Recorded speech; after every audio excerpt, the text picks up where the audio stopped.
Good evening. It is this Monday, September 26th, 5:15, and the Carroll City Council is now in session. Would you all please rise and join with me in the Pledge of Allegiance? I pledge allegiance to the flag of the United States of America and to the republic for which it stands, one nation, under God, indivisible, with liberty and justice for all. Thank you. Okay, all members are present. Before us, we have tonight's consent agenda, which you had a chance to review, and I'll read off the items. The approval of the minutes of the September 12th meeting, approval of bills and claims. We have one license, one permit is a new 12-month Class B beer permit with Class C native wine permit, Sunday sales with Full Swing Golf. We have acceptance of 2 tobacco settlement agreements, one from Sparky's One Stop and the other one from the Carroll Walmart. There is an infill housing incentive application in the consent agenda as well, and then also our final fiscal year 2023 outside agency funding agreement resolution, and that's with New Opportunities. There is a description of a change order for the street restoration project, as well as a certificate of substantial completion. And then there is also a change order under the Graham Park Drainage Drain 77 Improvements Project. And also a contract agreement at the Carroll Municipal Golf Course with Central Control System Global Service Plan and a 5-year software contract. Subdivision ordinance review and amendment contract with Region 12. And finally, low-income housing water assistance program. And that completes tonight's consent agenda. If there are no questions, I would seek a motion to approve tonight's consent agenda. So moved. Second.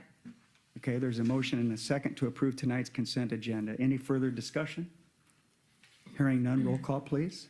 Seaman? Yes. Dirks? Yes. Ford-Nero? Yes. Schreck? Yes. Base? Yes. Bauer? Yes. Motion is approved. Thank you.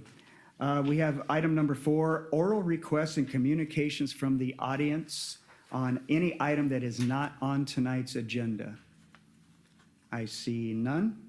We will quickly move to item number 5 on tonight's agenda, and we have Austin Farmer with us and to give us an update on Retail Coach. Welcome to Carroll again, Austin. Thank you. Thank you too. And Mike, I just sent you those slides. So Okay. should you pull those up for me? I have not received them yet. Okay. So, While he's doing that, I'll buy some time then. It's good to see you again. Thank you for having me. As the Mayor mentioned, my name's Austin Farmer. I'm the project director for the Retail Coach. And I know I've met a handful of you on a couple of visits out here and having some stakeholder interviews.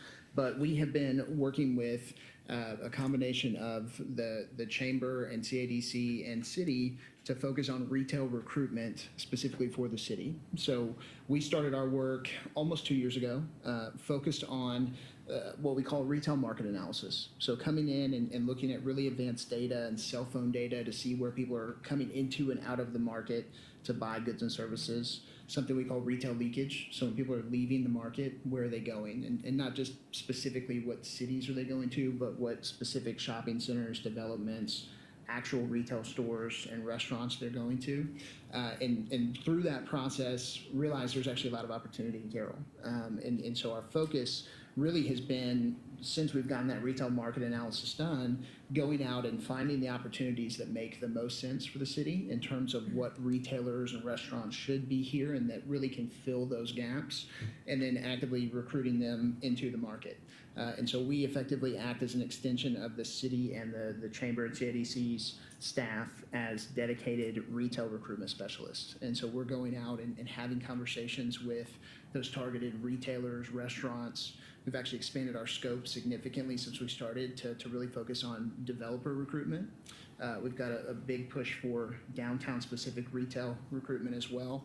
The JCPenney space is something that we're still working on. It's something that's interesting in today's world because it's such a large space in a downtown that national tenants don't really go to anymore. A lot of the large retailers have kind of pulled out of main streets And so we've worked with CADC and a couple of our strategic partners that provide data to put together a custom plan to really focus on independent and regional businesses that we can look at for replication or duplication into the market. So existing businesses in regional downtowns that have an opportunity to expand into Carroll, or that may have an opportunity to duplicate and not actually cannibalize their sales. And so we're focused really on that broad spectrum of retail recruitment. When we say retail, that encompasses a lot of things. So not just specifically retail stores, that's retail restaurants, so up and down the spectrum of restaurants, from quick serve and fast food to fast casual to full service dining, all the way to hospitality and entertainment as well. It looks like Mike's got the slides going, so I'll jump in from there. But the context there is, we feel like we have a great relationship with the city and CADC, and really have been focused on retail recruitment. And so just wanted to have an opportunity to give you some more visibility into the work that we're doing, give you some specific examples, and then hopefully be able to answer any questions that you have about our process as we go. Do I need to just tell you to advance? Okay, perfect. So this is an outline of our ongoing work. We have an 8-step process that we call the Retail 360 process. And in our work with the city, the first portion I mentioned there, that retail market analysis, we did a lot of the data on the front end. So came in and custom drew a retail trade area that shows that your trade area population, so where people are actually coming into and out of the market from, is significantly larger than just your city population. You're up in that 40,000, 50,000 trade area range. That's continuing to grow. And so that gives us an opportunity to really go sell the market as it actually is, as opposed to just having retailers or restaurants that might look at you on a map and say, well, community's not really large enough. The city population isn't quite there yet.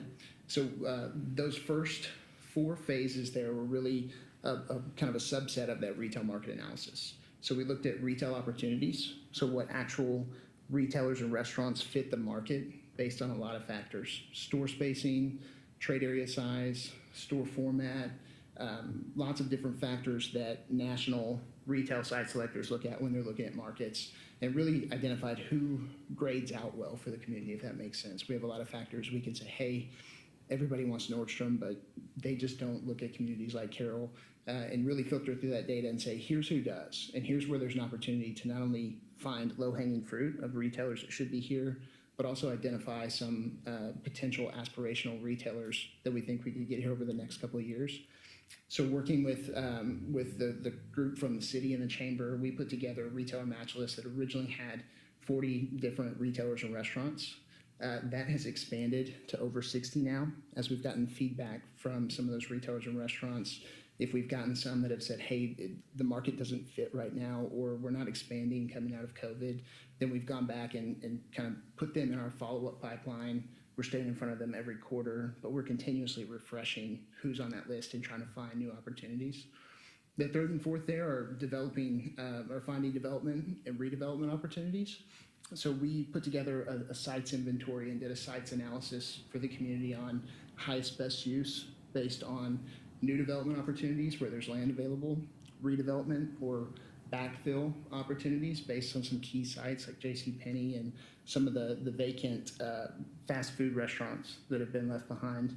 Unfortunately, I think one is actually serving as a storage facility right now, which is not great. So we're working on finding the best use for those. So coming in and saying, hey, this is a great site, great opportunity to come in and get a tenant in there, and really focusing on specific sites as well as just the market. And then that fourth one, identifying retailers and developers, that goes hand in hand with those retail opportunities. We've identified some key segments that we think are really big opportunities based on future demand growth, and then the retailers and developers that actually align with that can come in and fill those gaps. And then that fifth portion there, promotion of available sites, we've put together site profiles and marketing materials for the city, and we're actively sending those to retailers and restaurants and taking those to conferences and setting up meetings on behalf of the city to get in front of those real estate directors, brokers, site selectors, really just putting everything that we can in front of them to sell the opportunity, if you will. And then those last three there, 6, 7, and 8, that's kind of our ongoing work. So when we have multiple year contracts with communities, The heavy lifting on the front end is the data and the analysis. Once we have that set, we update that. So we just updated all that data with with the 2022 data. So we have all the updated demographics. We've updated our marketing materials, trade area data, and we're putting that in front of those retailers and developers that we're actively recruiting. Downtown retail focus, we're really looking at opportunities for downtown and thinking, okay, how can we put together something that we think will be successful in terms of backfilling some of that space or creating new opportunities downtown. Downtown's been relatively challenging. The JCPenney space is just big enough to be too big for a lot of retailers and restaurants, and it's just small enough to be too small. It's kind of in that perfectly inconvenient middle range of square footage, and so we're working with some national tenants that have actually come and done site visits there and looked at it. Some really well-known retailers have looked at it, but decided to pass. And then we've got a couple that are actively reviewing that right now in terms of seeing if there could be an opportunity for discount department store or even an entertainment or restaurant concept that could come fill that. But we're looking at downtown in the sense of, how can we come in and do two things: backfill those sites and then create some synergy for existing tenants. Our goal there is to find something that's complementary and not something that's going to replace or push anybody out. So we have a kind of a separate focus there in terms of how we approach that recruitment and kind of learning as we go with downtown. And then that last one's coaching and ongoing support. So we're going to conferences on behalf of the city and setting up meetings, trying to get Mike and the chamber staff in front of retailers and site selectors as well, so they can help sell the community and really push the narrative of how much opportunity is here. Can you advance one, please? Thanks. So we really have 4 primary areas of focus. The first one is regional and national recruitment. So looking at national tenants, the well-known retailers and restaurants of the world, and which of those tenants we think are good fits for downtown, and really do what we can to get in front of them. So that's really a big focus, is how do we bring those new retailers in from the outside. As part of that, again, we look at that the same way we look at downtown. That's not something where we're trying to recreate anything that we have in town. We don't want to go out and get another Mexican restaurant just because we can. We're focused on opportunities to expand what's in the market and to find something complementary and synergistic. That downtown retail focus that I mentioned, those new opportunities and just finding the best ways to backfill that space that's going to really push the city's vision and not just be settling on something that can get in there for the sake of getting in there. Developer recruitment. So we're focused on finding developers that can actually build space that tenants need. We'll talk about this in a second, but one of the challenges we have is we actually have a surprising amount of interest from big box and mid box retail stores in the market.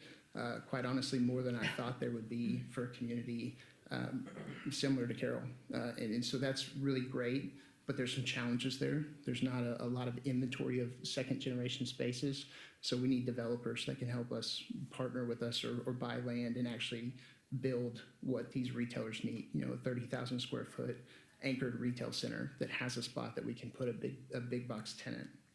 And then the last one there is franchisee recruitment. So we have a lot of interest from brands that want to be in the market, but they don't have an active franchisee. And so we're taking a kind of a dual-pronged approach there, where we're working with the existing franchise teams at those brands, and they're pushing out sites in the market to existing franchisees in their system and saying, hey, there's an opportunity, this market's available, you can purchase this market and come into Carroll. We're also actually recruiting existing franchisees in other markets in the region. So if they own any of the franchise concepts that are interested in the market, we're going out to either franchisee groups that have multiple units or even up to 100 units, but we're also going out to individual operators as well and saying, hey, we think it makes sense for you to be in Carroll as well. Is there an opportunity, or have you thought about expanding and buying the franchise rights here? It makes sense. We think it's a great market. So really going both of those channels to try to drive as much support as we can. We've also worked with CADC to talk to a couple of local business owners that have either the desire or the financial means to invest in a franchise. That one's a harder option because there just aren't a lot of people that qualify for certain franchisees. You have to have a high net worth and a lot of liquid capital. But we have had some interest in some conversations with a few local prospects that have shown interest in that, and we've connected them with the franchising teams at certain brands and given them the requirements and seeing if we can kind of build some support that way or find someone that could come in that's local as well. Thanks. So progress to date on each of those. I mentioned our national and regional recruitment. We're actively recruiting more than 60 prospects. That's a broad list of prospects across a lot of categories. Our primary focus within that has been those core leakage areas. So entertainment, dining, more so that mid-tier of fast casual and full service sit down as opposed to just fast food. I know there's a little bit of fatigue with fast food. It seems like everyone kind of wants that next step up. And so we're looking at ways that we can elevate that food opportunity and see if we can get some fast casuals in. There's also a focus there on backfilling some of the spaces available, like the former Burger King and Dunkin' Donuts. You know, I think there's an opportunity to get some good tenants in there. The building looks great. It's in a great location. It's still serviceable. So we're trying to find opportunities to resurface those as well. I mentioned this with franchising, but we have 6 prospects that want to be here, but they need a franchise. We have over 12 prospects currently that are interested in the market. When we say they're interested in the market, that means we've sent them the market data and specific sites, and they've engaged us about the market in terms of, hey, this could actually be a potential fit for us. We want to explore this more. So that to us is really essentially a qualified lead. So they're looking at the market. We've had ongoing conversations with them, and there's an opportunity for them to come into the market if they can find the right site. And then we have 20 additional prospects that are actively reviewing sites right now. So they're actually looking at sites and running through either their corporate real estate teams or their leasing and brokerage teams to see if any of the sites either fit their criteria or they want to work them into their expansion plans. So really from our perspective, and I mentioned this a minute ago, almost a surprising amount of interest in the community, which sounds weird to say because that's a great problem to have. More than I thought there would be, and especially from some of the national tenants. We've had some really strong interest and some really great conversations. Mike's been involved in a few of those with some big box stores that I think that we can get to the market if we can find the right site for them or build the right site. So we've had a lot of really strong interest, especially on the tail end of COVID. So it's good to see that, especially with the momentum picking back up. We're kind of fully past COVID. We're starting to see a lot of retailers that kind of shut down for a couple of years and didn't talk about expansion, actually come back and look at sites again. So to have that much initial interest and then be where we are coming out of COVID now, I think we're in a really good spot in terms of just the national approach to it. We'll talk a little bit in a second about that, because if I were in your shoes, I would look at that and say, okay, we have a lot of great interest, but why isn't there dirt moving, or why isn't anybody committed? I'll talk about that in a second. In terms of downtown, we're recruiting over 30 downtown prospects. We have a strategic partnership with a data provider that allows us to go look at the region and the state and look at independent and small businesses that are outside of that national framework or that regional framework. They may not have 30 to 50 different units or have a large brand, but they might have 1, 2, 3, 10 locations. It might be a mom and pop restaurant that does really well. And so we've looked at a couple of different rings. We started within 50 miles and said, hey, let's go look at successful businesses and restaurants within 50 miles of Carroll and see if there's anybody that we think fits the opportunity for downtown. And then as we've gone and contacted those businesses and restaurants specifically about downtown, we've started to expand that ring out. So we've gone from 50 miles to 150 miles to now we're actually looking across the state and saying, who is in similar communities in the state that seems to be doing well or has the opportunity to expand, and then going in and approaching them directly about the opportunity to either replicate their existing location here and to have a second or a third or a fifth store, and then actually talking about new concepts as well. So we've talked to a couple of restaurateurs that have anywhere from 5 to 20 restaurants across the state and saying, hey, we think this would be a great site either for one of your existing concepts or something new, something that's community driven. And that's been a big help to us on the downtown side. We're starting to see some momentum there that we haven't seen just through our general recruitment process. So we're excited about that because I think there's some opportunities to have some more local involvement and to have some more realistic opportunities in some of the smaller spaces, specifically downtown, with people that like downtowns and want to be in downtowns instead of kind of chasing those national guys that have, I hate to say it, kind of given up on Main Street, if you will. Third one there, we're recruiting more than 15 retail and mixed-use developers. Developers are key for us because I talked about one of those roadblocks being available inventory, like second-generation sites. In a lot of cases in communities we work in, we're able to get retailers to the market through developers. There are a lot of developers that are either preferred developers for large retailers, so they'll come into a project and they can bring some of those tenants in tow, or they have the ability to drop in a build-to-suit that works for what a retailer is looking for. So a retailer can say, this is a great example. We've had a retailer say, hey, if I can get a good co-tenant and I can get an anchor space on the west side of town near Walmart, and that land next to Walmart, if you can give me 25, 30,000 square feet and a good co-tenant, we think we can be in the market. We'd like to come to the market. And so, having developers that can come in and say, hey, that makes sense. We can buy that property and build that for them. We have 2 of those 15 that are actively looking at opportunities right now, and they're interested in a large anchored retail center opportunity. So we're having some ongoing conversations there. That's a good sign to us that opportunity's there. We're kind of working both sides of that. So we're going to the retailers and saying, hey, we're talking to developers that can do this. Tell us what you need so we can go find someone to do it. And then when we're approaching those developers, we're able to reference those retailers and say, hey, X brand said they want to be in the market. Here's what they need. Is there a way that this makes sense for you financially to come build this and build out a center based off of that? So we've had a lot of really good conversations just based off of working both sides of that equation. And then that last one there is those franchisees. I mentioned this earlier, but really just focused on both sides of that equation as well. So working with corporate franchise directors to say, hey, help us get in front of your network. You like the market, you've essentially greenlit it.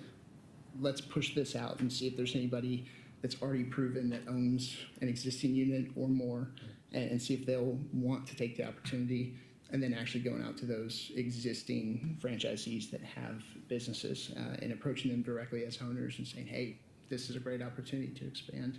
We haven't had as much luck on the franchisee recruiting, but that's typical. It's a lot harder to really kind of go ground up with franchisees. That process is just a longer, harder process. So we haven't seen as much traction there as we have on the national side or downtown and developers. Next slide, please. This is intentionally small, so if you can't read it, that's on purpose, and more so to protect the city than anything else. There's a lot of competitive disadvantages to putting lists of retailers out there. So this is an example of our retail dashboard, just to give you a sense of what we're collecting and coming back with. And so we have a monthly update meeting with CADC and city staff where we talk about the recruitment that we're doing. So the specific conversations that we're having, the status of those retailer prospects and tenants and what they're telling us in return, who's interested, who's not interested. The real point of that dashboard is for transparency and visibility. We want to make sure that we're communicating back and that staff knows exactly who we're talking to, the last time we talked to them, what their feedback has been, and then as we work through that, really collecting additional information. So a no today is potentially a yes 6, 12, 18 months from now. And that's something we've always said. So even if we get a not right now, or we get someone who's not interested in the market, we want to know why. And so we're collecting that feedback on, hey, why aren't you in the market? What would it take for you to come into the market? And then collecting that data and making recommendations to Mike and the city and the CADC on, hey, here's how we think there's some strategic opportunities or some strategic planning that we think you can overcome some of these objections with. But that's just an example of the types of feedback and conversations we're having. So this is the one I wanted to spend time on and really go into Q&A. We work in a lot of cities, and we often get to this point in a project where we say, hey, we're almost 2 years in, right? And it sounds like we're getting good feedback and it sounds like we have good interest, but we haven't seen anything yet. Why haven't we seen anything yet? And I think from our perspective, the biggest reason that we haven't seen movement to date is just available inventory. That's the biggest challenge we have. Most of the feedback that we've gotten from retailers that are interested and want to be here is that they want to be where there's a lot of synergy. A lot of them are drawing the west side of the market and saying, hey, we want to be on the west side near Walmart. But there's not anything over there, right? And a lot of them need second generation space that's pretty specific. So they need 20 to 30,000 square feet. Some of the restaurant concepts we're talking to need second generation restaurant space that has a grease trap and that has a drive-through. And so there's some components there where we just don't have the sites yet for them. That's why we've really emphasized the developer recruitment to be able to come in and fill that gap. One of the other challenges we've had is some fluidity around expansion plans. We've gotten a lot of people to say, hey, we definitely want to be in the market. We just don't know what our expansion plans look like because we're still coming out of COVID. We're still trying to figure out what the financials look like, what our expansion plans actually are.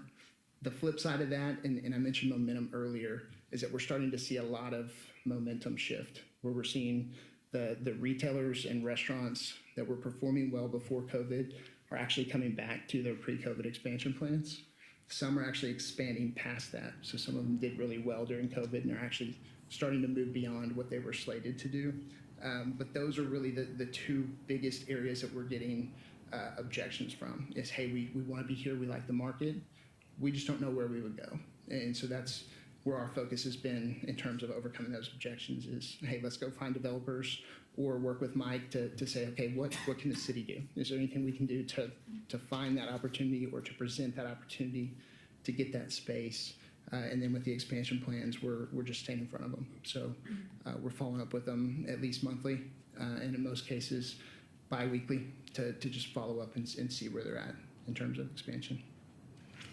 So that was a lot. I know that was relatively a lot of information pretty quick, but I'd love to answer any questions you have or any specifics. I mentioned to Mike earlier, I'm happy to follow up with any specific questions you might have as well, or any additional data if there's something you're interested in looking at, but happy to answer any questions you have for me. Thank you, Austin. Yes, sir. Yeah, I'm just going to ask a couple and open it up to everybody else too.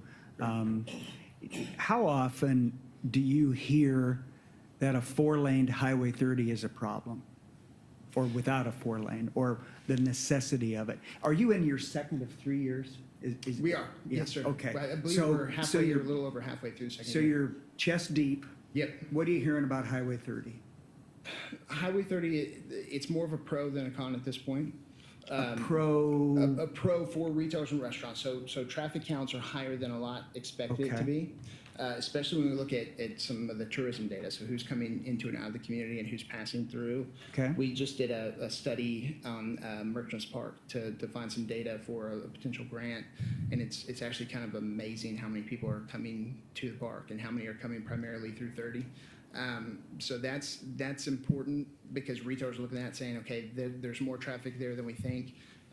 Some of the cons there are that there's some congestion at times, and it's hard to get into and out of certain locations. That's one of the things we've heard about the Burger King and the Dunkin' Donuts is, hey, we have to figure out how to have better traffic flow through here, specifically the former Dunkin' space that sat back there. So that it's pro and a con in a sense. It's more of a pro than a con though. So we haven't heard any specifics about number of lanes. The only thing that we've heard is that they like the amount of traffic currently there, but Okay. the congestion is a known issue in terms of potential for specifically like fast food restaurants or coffee locations. So have you heard anything regarding logistics? I mean, is logistics a problem as a result, one way or the other? We haven't heard it to the point that it's kept anyone out of town. So it Okay. hasn't been brought up to the level of us of, we would be there except the road system just doesn't work for us. The only thing we've heard has been very specific on some specific sites. Okay. Did that answer your question? I'm not sure. Yeah, it really kind of did. It's a dynamic situation. I know that there's a strong movement, whether it's really got any traction or not. Personally, I'm kind of mixed on it, myself. I had a business on Highway 30 for years, but will it involve a bypass and that sort of thing, and how that affects fast food and, some of those convenient type, businesses and so on and so forth. I mean, if they're coming for a Shields, they're coming for a Shields, but, some of these others, gas stations and that sort of thing. But my second question would be, you piqued my interest when I heard you say that some of these businesses are, interested in brick and mortar again. And here we are amidst the big A trucks that drive through town all the time. And so there's good interest in brick and mortar. And is it more regarding in ownership, or are they more of a tenant or more of a lease type of thing? Can you expand on that a little bit? It's really kind of mixed. It depends on the market segment. So a lot of the larger tenants that we're talking to, some of those national big and mid-box type discount department stores or home goods type stores, they typically want a triple net lease in a center that a developer owns. So they're looking for an established, what they call vanilla shell or vanilla box that's built to spec that they can come in, put their stuff in, and they can sign a 10 or 15-year lease on. Most of the fast casual, full service restaurants and even fast food restaurants now actually want to purchase their property. It's a little bit easier for them because they're typically getting half an acre to 2 acres at a time, depending on their concept plan. But we've seen a significant shift in the amount of restaurants that are purchasing their property. They typically want to purchase a pad and then have their own developers come in and develop it. But the larger guys typically need a developer that can build an anchored center for them that they can have a lease in. Okay. Last question. I say last. I don't want to monopolize, but Sure. I imagine that organizations like yours, do they spend a lot of time and focus on what I would call cross branding or companion stores? Where hey, a Salty Dogs goes really good with a so on. They always seem to work, or they're companions in other locations. Do we have any of those hooks here already? And is there activity to try and draw around them? Absolutely, and that's actually a couple of the methodologies we use to come up with our retailer match list. So we do what's called a retailer void analysis that essentially grades out available spaces based on what tenants fit that space the most. Two of the top metrics we use for that are co-tenancy. So how many times do they co-tenant with that other brand, not only just regionally, but statewide and nationally as well. And then store spacing's a big issue. We also have done a few what we call fusion analysis. So we'll look at existing shopping centers that have one of the tenants that we have in town. So we can go look at high-V shopping centers across the region, the state, or even nationally, and we can reverse engineer that and say, hey, show us who shows up the most in high-V shopping centers. And we get a list of the tenants that are with them by percentage the most in their developments. And so we've taken both of those approaches to saying, okay, let's look at who's already in these existing developments and kind of reverse engineer. And then based on the current tenant mix, let's go see, how many times they end up together. So we've looked at both of those angles. Perfect. Thank you. That's what we're doing for Walmart right now as well. If there's future development around Walmart, there's a certain subset of brands that just always try to be by Walmart. I actually worked in e-commerce right out of college for a company called GameStop that sells video games. And at our annual conference every year, the real estate guy, I think he had the easiest job in the world. He got up and said, hey, our real estate strategy is the same this year as every year. Every time Walmart builds a new location, we're going to be in the strip center next door. And so you have those brands, and then you also have some of the other larger anchors that look to kind of tack on to that larger center and create kind of a power center.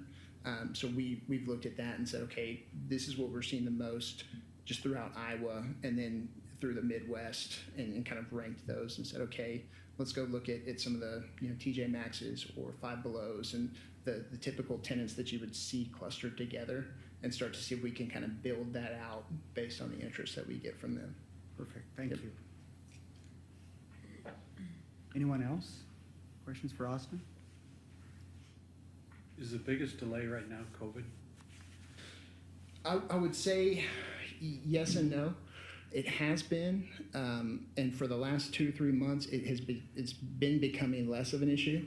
I think everybody, especially as a Texan, I love coming to Iowa because I feel like we're kind of kin in a way with just the types of mindsets that we have. I feel like COVID's kind of been in the rear view in Iowa for a while. If you look at statistics, Iowa's one of the states that kind of rebounded the quickest after COVID. Most retailers are kind of getting there where they've really gotten to the point where they say, okay, COVID, we're not in a pandemic anymore. And they're kind of moving past that within the state and local laws. The flip side of that is as they're coming out of that and COVID's becoming less of an issue, the economy's becoming more of an issue. You know, we have this looming recession. The Fed keeps hiking interest rates. So what I'm hoping doesn't happen is that those just flip-flop and that, you know, you still have a little bit of a lull there. We haven't seen that yet. It's actually been beneficial to have pending economic issues because a lot of developers that weren't doing anything started spending some of their assets trying to buy properties and try to get things financed before the rates go up even more.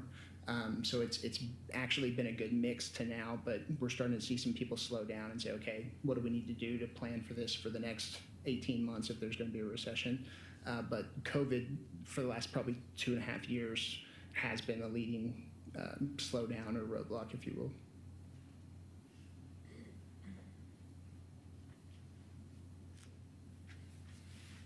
I hate to say that. It feels like a cop-out. I don't like to use that as an excuse. I think the biggest factor there has just been uncertainty, though, with the expansion plans. Because it's frustrating to have a retailer be interested and say, we're just waiting for our board to tell us if we can or can't get back to our expansion plans. But that's the biggest impact that we've seen from COVID.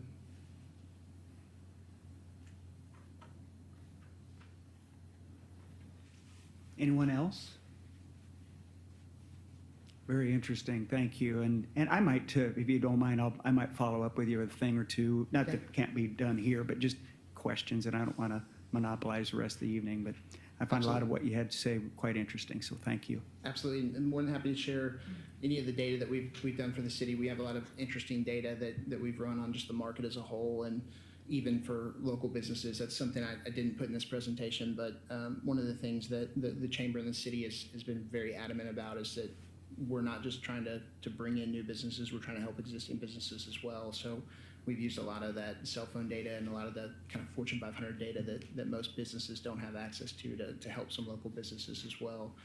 So more than happy to share any of the data we've done, and if there's anything you want more detail on, I'd be happy to expand on it. Very good. That's actually been beneficial for some businesses here in town. Yeah, we've gotten some great feedback from it. Yes, sir. All right, thank you so much for your time. Thank Appreciate you too, Austin. Thank you, Austin. Have a good evening. Thanks for coming to Carroll. You bet, thank you. Okay, item number 6 on tonight's agenda is under ordinances. We have a Carroll City Ordinance Chapter 69.08.5 amendment, restricted parking on Birch Street. And Brad? Thank you, Mayor. Got this request from a council member to look at Birch Street due to some parking on both sides of the road. Randy with the street department went up and measured. I think the road is 29 foot wide, which is pretty common for a residential road, but there is vehicles that park on both sides of the road, all the way from 15th Street to 18th Street. So I created an ordinance for you guys to look at. The ordinance would restrict parking on the east side of the road. The reason for the east side of the road would be that it had the least amount of single car driveways. Also, there were some larger lots on 17th Street, which take up 2 or 3 lots on Birch, and just has less homes on that side of the road. So chapter 6908, subsection 5, the ordinance that attached here is just for you guys to review, and my recommendation would be let's just pass the first ordinance, or the first reading, and get some more feedback. I did get a feedback from 6 residents on the road, and it was split 3 for, 3 against, so that's kind of where it stood when I did reach out to the property owners. Brad, how many total people received letters, or however you? Every resident that lives on Birch Street was sent a letter. Okay, how many, do you remember how many? Like 6 seems small. Maybe 17. Okay. It's only 3 blocks. Yeah. 17 sounds about right, but I don't remember exact number that were sent out. That helps. Now, I drove it today, and it's 3 blocks, but 16th doesn't go through. Correct. So it's 2 long blocks. Yes. Right? Yep. Okay.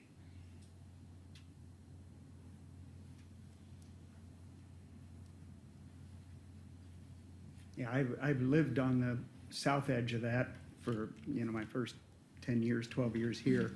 So I'm real familiar with Birch Street, and it never seemed to have the kind of congestion that it does seem to have now, particularly mid-block. I haven't heard much. I've had little or no feedback on it whatsoever since it floated. Misty, you kind of brought this up. Do you have anything you want to share with the rest of us? Well, I mean, yeah, I guess I would ask Dan, what's the average width of a fire truck? Top of my head. Yeah, I mean, I'm just curious. I kind of Googled it, but I guess that's the point that I'm bringing, is that I have several pictures of just, there's so much parking on there that I don't believe, there's times when I can barely get my Suburban through, so I don't think there's any way a fire truck could get through that.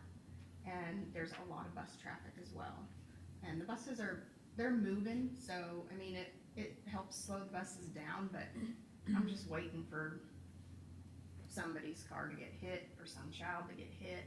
There's just a lot of parked cars, so. They're as wide as a school bus, you know, so it could be tight. I can pick, just on Saturday, Sunday, I could just barely get my Suburban through. There was maybe a foot on one side of me, so. When I drove through, ironically, there were two cars on both sides of the street, right across from each other. And my car isn't as large as yours, I don't think, an Explorer. And both cars that were parked, one was an Edge, and one was a very small pickup. And I slowed way down, you know, so I directed myself, and it was close, probably a little more than a foot on each side for mine, but it was close. Then I proceeded on, then I saw the UPS guy coming, and yeah. Well, and that's not generally what's parked there either. I mean, I'll just comment on, there's a lot of times trucks with trailers, cars on the back, campers, things of that nature. So it's not just two cars across from one another. It's mixed. On my side, on the west Okay. side, it's difficult to back out of your driveway, not mine, but those down the road, and not hit a car as you're trying to back Well, out. visibility is impacted when you're backing out. And there was room for people to park these cars to be in driveways. So it you know, it was tight.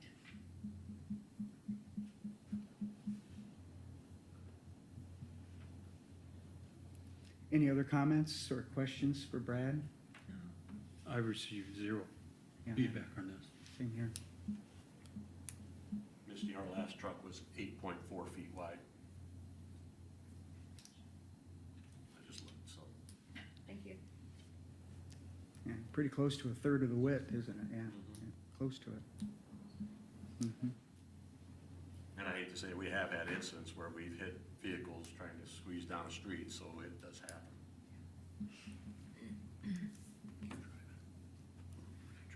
Nope, that wasn't me. Brad, as your police chief, what's your recommendation or something like this? You know, we really don't have any direction to say for or against, because around town you see a lot of different, the roads are just different. Most roads are about this size for average. Some have restricted parking on both sides, or some have restricted parking on one side, and some have no parking on one side or the other. So, you know, to get the larger vehicles through, it doesn't hurt to restrict parking on one side. I know we got another street that we've been reviewing too for this too, but that one's more of a visibility issue than this is. So there's a lot of bus traffic I notice on this road, and it's not a long stretch of roadway in town, but it does seem to get, for as short as it is, quite a bit of traffic. I don't know if it's because of schools or what, but I do notice a lot of bus. I live just a block or two from this location, so I see a lot of bus traffic up and down the road. So I think it would help with restricting on one side to get those buses through without any issues. Well, it's in between two snow routes, 15th and 18th, right? I believe so. Yeah. I'm not sure if it's 15th all the 15th way is a through there. secondary, isn't it? It's, second priority, but it always was, at least. So yeah, it is between a couple, but yeah, the bus traffic with Adams, I think, or maybe there's just a lot of kids that live there right now that get a lot of buses up and down it, but I do notice that. What's council's wishes? Todd, do you have any questions? I didn't see Todd back there. Jeff's hiding him. Well, you can come up to the mic. Come on up. And just for the record, name and address, rank and serial number. Yep. My name's Todd Jensonis. I live on Birch Street, 1534. Been there about 32 years. I can't help but think that our home and our vehicles are what the congestion is on Bird Street. And I guess I'm here to say that we could try to do a little better if it's a safety concern. I too have driven around town a little bit, and you know, it's 3 blocks, it's not a through street, it's not particularly narrow.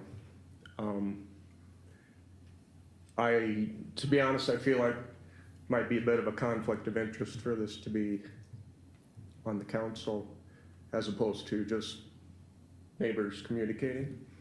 But that being said, I can say that I have on occasion had a trailer on Bird Street behind a vehicle. I don't leave them parked there or anything like that, but overnight, now and again, that's happened. I'd never keep my motorhome on the street. I hook up a trailer to my motorhome on the street and then move it, you know. So we try to be respectful to that end. Maybe we could do a better job of that still. I have a teenage son with multiple cars. My driveway is steep. I can't pull a trailer in my driveway. So I'm just here to say that, again, driving around town looking at other streets, to have parking restrictions on the street, I didn't measure it, you know, I don't know either. If people park next to the curb the way they should, you can get anything between there. Granted, it's a little close, and some people like a little more room than others. I understand that too. But I hate to inconvenience everyone on the east side of the street over this, and everyone on the west side will be inconvenienced as well because there's just as many cars. They're just all going to be on the one side of the street. Yeah, that opens up the street, but it's going to be a cluster along the west side of the street should that happen, unless there were other ordinances or restrictions or what have you. So I just wanted to mention that.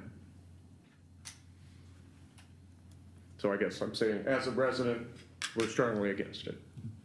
So. Were you one of the respondents, can I ask? I'm sorry? Were you one of the respondents of the 3? Yes. There was 3 and 3, so you were obviously one of them that was opposed. Yes. Okay, Yeah, perfect. was. Okay. Any questions for Todd while he's here? Thank you, Todd. Thanks. See anybody else? And we have nobody on Zoom, so, well, what is the council's wishes as far as the reading? We're considering a first reading of the ordinance.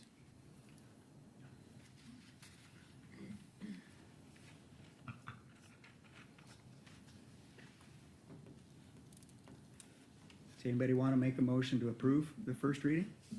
I'll make a motion to approve, just based off Dan's 8.5-foot fire trucks, ambulances, school buses. I mean, having been in that situation before, like, it does get difficult when there's cars parked directly across from one another. Okay, we have a motion. Is there a second? I'll second. Okay, we have a second. Further discussion? I would like to have more time to look into this, I guess, you know, but I'm willing to vote if we have to, but it just doesn't seem like nothing's come to me and nobody's really talked to me about it, and I guess, I didn't know about it either. yeah, it's just, I hate to throw an ordinance out there right away when we haven't really had much time to really look at this. I can understand that. I first learned about it roughly about a month or so ago. My best friend lives on that street, and he just mentioned it, and how do you feel about it? And he, kind of says, well, it kind of gets congested at times. First I saw it was when But I was he on hasn't March. lobbied me whatsoever, just made a point to it about it, so. First I knew about it was when we read it on the agenda. Yeah. All I'm hearing is what I've heard here. Isn't this how they normally come about? To do an ordinance this quick without You're much just study? doing the first reading. Yeah, we We have can do 2 the more. first reading. Yeah. I think Sure. that's all we're asking to do. Yeah. And then Yeah, that's correct. It's just for the first reading. So we still have a motion and a second for the first reading. Yeah, then. for the So- first, so yep. we have time to Mhm. get responses, Yep. right? And can we put the second reading on the agenda in 2 weeks? That's Is everybody- typically what we do, Is yes. that, everybody good with that? Mm-hmm. Okay. So we have a motion and a second to approve the first reading of the ordinance to restrict parking on Birch Street. Is there any further discussion? Hearing none, roll call, please. Bauer, Yes. Bornero, Yes. Dirks, No. Seaman, Yes, Base, Yes. Shrek. Yes. Motion is approved. Very good. And we'll take it back up again in 2 weeks. Thank you. Thank you for all your comments, information. Okay, item number 7 on tonight's agenda, under resolutions, we have, once again, one meeting isn't enough for $5.4 million, is it? So we'll have a second reading of this too, then, apparently. But $5.4 million general obligation local option sales tax bonds series. We have 2 resolutions attached. Laura? Yes, thank you, Mark and council. So tonight is basically the last set of proceedings to officially issue this debt.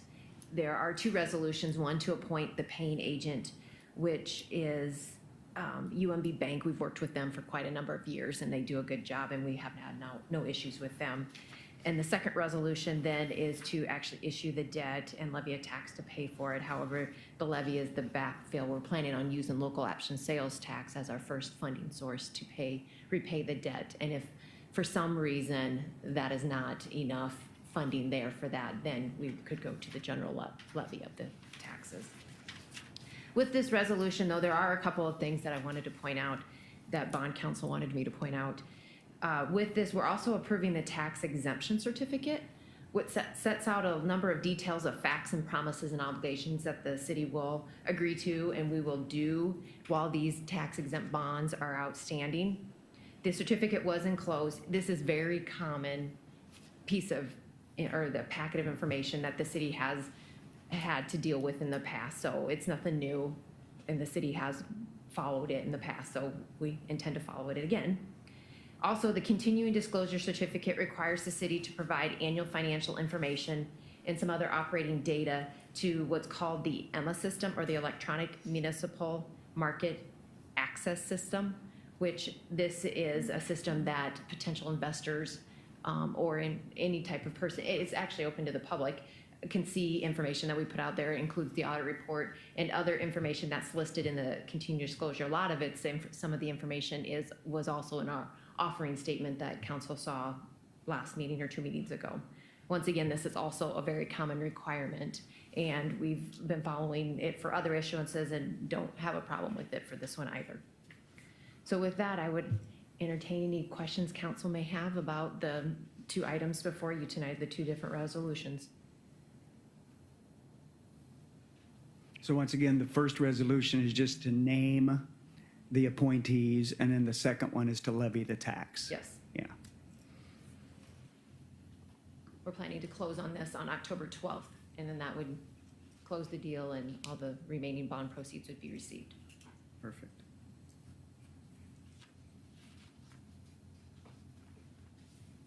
Any questions for Laura? You all read the same document I did. I told her it read like the Old Testament, so I mean, it was, yeah. I just go to the recommendation and understand that we paid Allers and Cooney's pretty big bucks to make sure we're dotting our i's and crossing our t's. But again, it does clarify things, that resolution 1 is just naming the labels to everything, and then the second one is just to Yep. To levy the first one will work tax. with UMB Bank Yeah, to okay. pay the debt to all the bondholders. Yeah, well, let's take the first one. A resolution to appoint the paying agent, bond registrar, transfer agent, and approving the paying agent and bond registrar and transfer agent agreement, and authorizing the execution of such agreement. Is there a motion to that effect? So moved. Have a motion? And was there a second? Second. Okay, well, there's a motion and a second to that effect. Any further discussion? Hearing none, roll call, please. Seaman, yes, Dirks, Yes. Bauer, Yes. Base, Yes. Bornero, Yes. Shrek. Yes. Motion is approved. Thank you. And then the second resolution would be to authorize and provide for issuance and levying the tax, paying the bonds, approval of tax exemption certificate, and continuing the disclosure certificate. Is there a motion to that effect? So moved. Second. We have a motion and a second. Any further discussion? Hearing none, roll call, please. Base? Yes. Turks? Yes. Schreck? Yes. Seaman? Yes. Bauer? Yes. Bordenaro? Yes. Resolution is approved. Thank you. Okay, item number 8 under reports. We have the wastewater plant air piping bid opening, or lack thereof. Is that how Lack this is going to thereof. go? Yes. Go Thank ahead, you. Randy. Yes, the 20th of September was the day scheduled to receive bids for the wastewater treatment plant vertical loop reactor air piping project. There were no bids submitted on that project. A quick poll of 3 contractor plan holders kind of indicated that they had indicated they weren't going to submit bids, and it was largely due to the schedule of the project. And the schedule had actually been increased prior to the bidding time to the completion in the spring of next year. But apparently the industry is loaded with work, and so are the contractors. So we're talking again with them, trying to figure out what an acceptable schedule may be for some bidders to try to generate some interest. And we'll return to you once that information is secured. I'm just curious, I mean, contractors that do this kind of work don't grow on trees. Can I ask how many invitations did we send out? Well, we actually, there were 3 general contractor plan holders. Okay, We didn't send, I think, only 1 direct invitation, but of course it was advertised as we're required to do. like we do everything else, right? And we believe that along with the consultant, who does a lot of this work, they have a big following of contractors, that keep in touch with them as to upcoming projects and that. So we're comfortable that there were plenty of contractors aware of the project. But again, those 3 that did take plans out obviously looked at the plans, decided their schedules were full, and decided not to bid. So is there an anticipated time frame in which you might reattempt putting out the bids, did you say? There's nothing firm yet. We've made contact again with them, asking, that they take a look at their schedule and tell us what would work for within their work schedule. Okay, And I have not received that information back yet. okay. Any other questions for Randy on this? All right, there's no action to take, so thanks for the information, and Sure. try again, right? You bet. Okay, under reports B, we have infill housing incentive application, and Mike? Thank you, Mayor and Council. Before you tonight is a request from Brian and Karen Menser for an infill housing grant application. So in this case, the building permit for this home was issued July 27th. If you recall, the original program began or was approved by council on July 25th, which also set the first date that permits could be applied for as August 1st to be eligible for the incentive. Now, initially, the Northridge subdivision was not originally included in the program, but was subsequently added on August 22nd. However, the August 1st date was retained. With the building permit being issued on July 27th, which was prior to August 1st, the requested application for the incentive would not be eligible. So there's a few items that the council could consider in reviewing this request. I mean, first, this lot was purchased February 1st, and there's deed information that was included in the packet.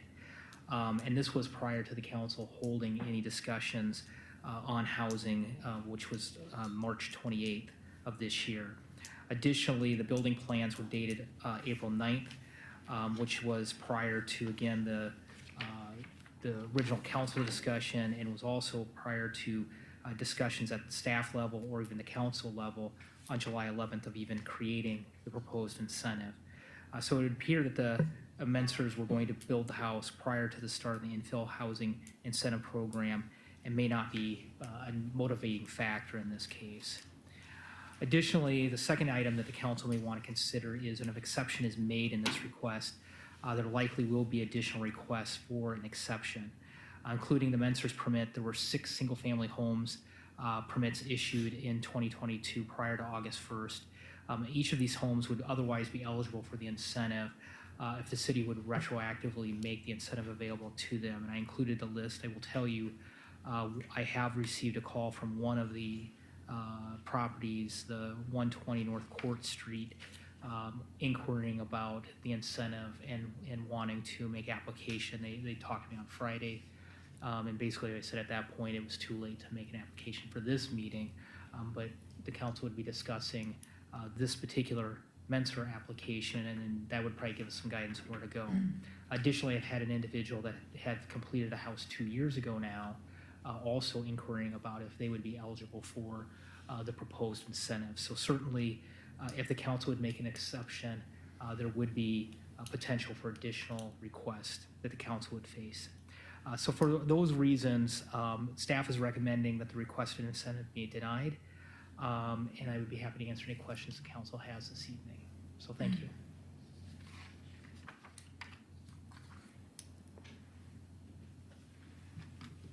Very well, so there is a recommendation here to deny. And again, that's only a recommendation is all. So what's the council's wishes and any discussion and thoughts on this one? Well, the value of the home is 400,000, correct? Correct. That you have listed? Correct. When we first started August 1st, we were at 325. Correct. When did we switch over 325? That would have been on September 1st, I believe. So that adds one more month onto this whole scenario for them. Correct. Okay.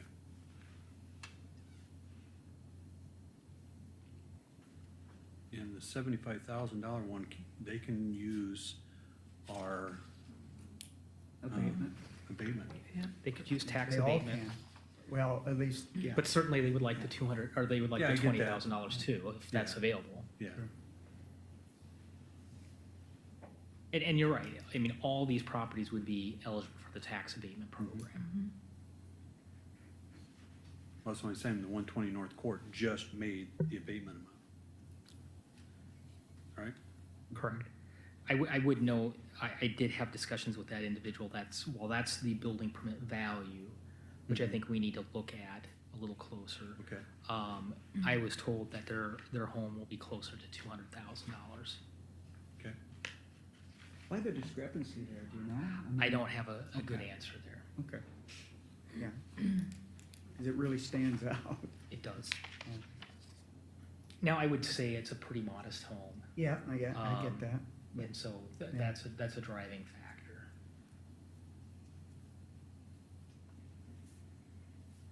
Anybody else have any thoughts they'd like to share?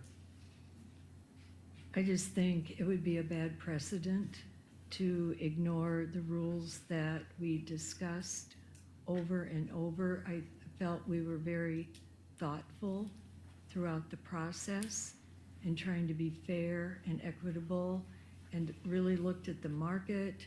And I looked at the March 28th document that Mike prepared, and it was shocking how we had just flatlined with 21. We had 2 residential building permits for a single-family house in 2021, and in 2019, 3. And the 4 previous years, we were in double digits. And we went to 9, and then we were back in double digits before that. And so I think we thought this through and came up with a good plan. And I realize any of these people would love to have the 20,000. That would be nice. But I think we're setting ourselves up for, appearing arbitrary, and that our rules don't mean anything. We didn't rush through the decision, I don't feel. there was a lot of good input and give and take. I just believe the date is the date. We decided to stay with the August 1st, even when we included Northridge. And I think we'll avoid a lot of potential pain and appearing arbitrary, because what if someone, okay, here's a permit for 5/4, then what about somebody who had a permit the previous month, and so on and so forth? Because we do have to approve every single application. It's the council's responsibility.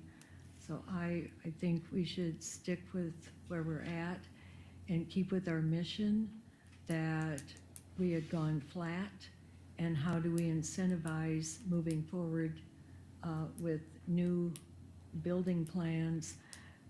Mensers, I'm really happy they're wanting to do this. They were already deep into their plans. They had the lot, the design. A few months later in April, they were pretty much committed, I think.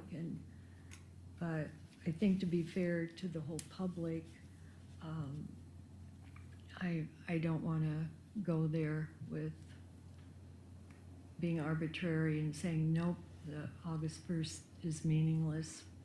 We're gonna ignore it.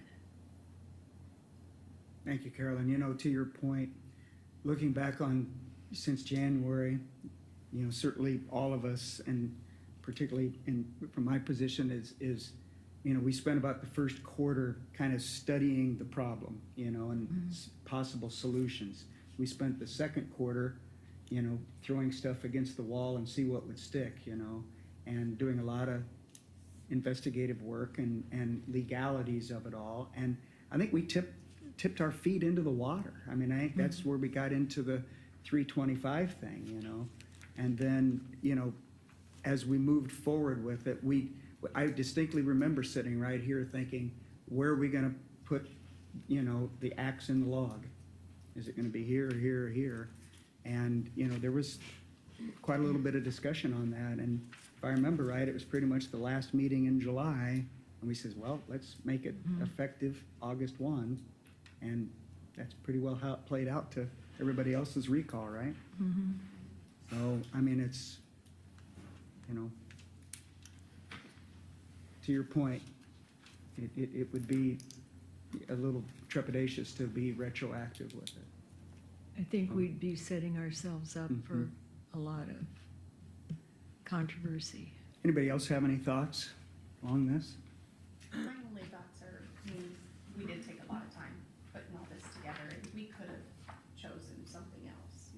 And I think no matter what we maybe could have or would have chosen, we still probably could have had this sort of scenario happen. So, you know, we're trying to do the good thing and the right thing. So I think either way, we could have had people come back and say, I want part of that too, but somewhere we have to start and stop.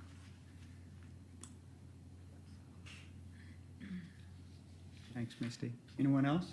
I think the only thing that kind of leaves me unsettled is the whole like conversation that we had about Northridge. Was it included? Was it not included? To Brian's point, I mean, it was kind of back and forth, and no, and then yes. So, I mean, I understand where he's coming from and what he's saying.